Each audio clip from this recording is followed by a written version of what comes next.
1월 30일 강아랑이 전해주는 정치권의 뜨거운 말말말 강아랑의 정치랑입니다. 첫 번째 주제는 여성 징병제입니다. 이준석 대표가 이끄는 개혁신당이 이르면 2030년부터 경찰과 소방 등의 공무원이 되려는 여성은 군 복무를 해야만 지원할 수 있도록 하는 공약을 내세웠습니다.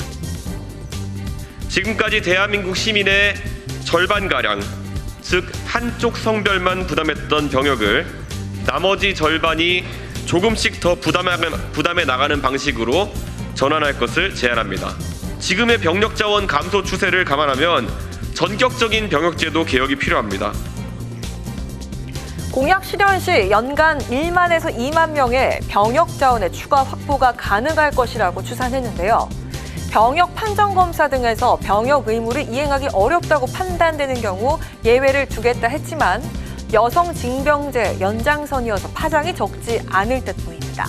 자, 이 같은 공약에 대해서 핵심 지지층인 이대남 표심을 의식해 선동 공약을 내놓는다는 질타가 나오기도 했습니다. 어떤 유권자들을 세분화해야 될 것인가, 누가 나한테 충성할 것인가에서 20대 남성으로 세그멘테이션을 한 것 같아요. 지역구는 포기하고 비례로 가는 전략이다. 국민 갈라치기 이상, 내 비례 한 석을 더 얻기 위한 포지셔닝 이상의 어떠한 뜻이 있는지 잘 모르겠습니다.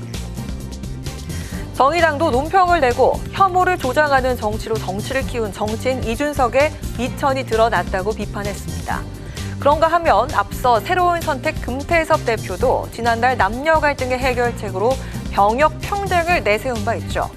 핵심은 병역에서부터 가사까지 성평등이란 기조로 병역 성평등에 관한 사회적 논의가 필요하다는 취지였습니다.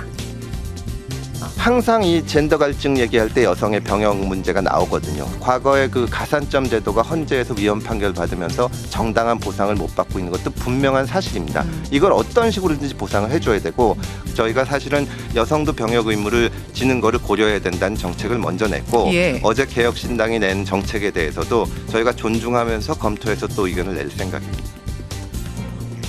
이번 병역 의무화 공약은 지난 노인 무임승차 폐지에 연이어 발표된 것인 만큼 2030 세대와 남성 유권자를 겨냥한 지지층 결집 노리기 공약이라는 지적을 피할 수 없어 보입니다.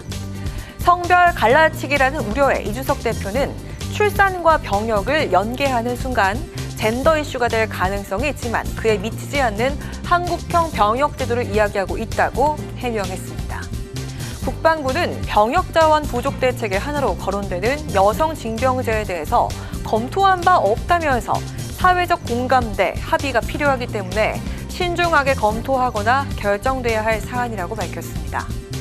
인구 절벽이 현실화되면서 군 자원이 빠르게 감소 중인 점을 고려했을 때 진지하게 다뤄야 할 사회적 의제임은 분명하지만 충분한 토론과 사회적 합의 속 신중한 접근이 필요하다는 지적입니다.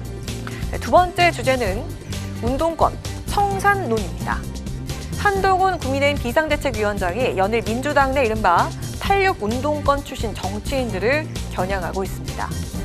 서울 중성동갑에 출마를 선언한 민주당의 임종석 전 비서실장의 대항마로 윤희숙 전 의원을 거론하면서 운동권 청산을 강조한 바 있는데요. 임종석과 윤희숙 누가 경제를 살릴 것 같습니까? 자기 손으로 땀 흘려서 돈 벌어본 적 없고 오직 운동권 경력 하나로 수십 년간 기득권 차지하면서 정치 무대를 장악해온 사람들이 민생 경제를 말할 자격이 있는지 묻고 싶습니다. 저는 지나치게 퇴행적이라고 생각해요. 한동훈 위원장의 운동권 청산이 그 세대를 전부 묶어서 프레임을 씌우고 비난하고 중상모략하는 거는 구태 정치 중에 구태 정치죠. 경계하십시다. 저는 많이 한심하다고 생각합니다. 운동권 잡을 게 아니라 물가 잡고 경제 잡아야 됩니다. 그게 여당이 할 일인데 아직 정신 못 차렸다. 그런데 86 운동권을 향한 회의론이 불거지는 것이 국민의힘에서뿐만이 아닙니다. 총선 공천 막바지 심사에 돌입한 민주당 내부에서 역시 86 출신 인사들에 대한 퇴진 요구가 제기되고 있습니다. 86 용태론이 자칫 친명 대 친문 대결 프레임으로 흘러가고 있는 분위기도 감지되고 있습니다. 임종석 비서실장도 내 인지도면 정말 용산 같은 데 출마해야 되지 않았나. 성동구에 등기쳤냐. 그렇게 항의하시는 분도 계세요. 새로운 인재 영입들이 많이 전략 공천을 받으세요. 근데 지금 사실은 임종석 실장님이 거기에 출마하시면서 약간 이게 다 이제 조금 그게 빛이 바라고. 친명 원외 조직이 임종석 전 실장의 불출마를 요구한 데 이어 당대표 정무부실장 역시 임 전 실장을 공개 저격한 건데요. 김 부실장은 이재명 대표 경기지사 시절 비서관으로 일했던 이 대표의 측근 인사입니다. 자, 이 같은 친명계 공격은 지난 대선 패배 책임이 친문들에게 있다고 보는 시각의 연장선이란 분석입니다.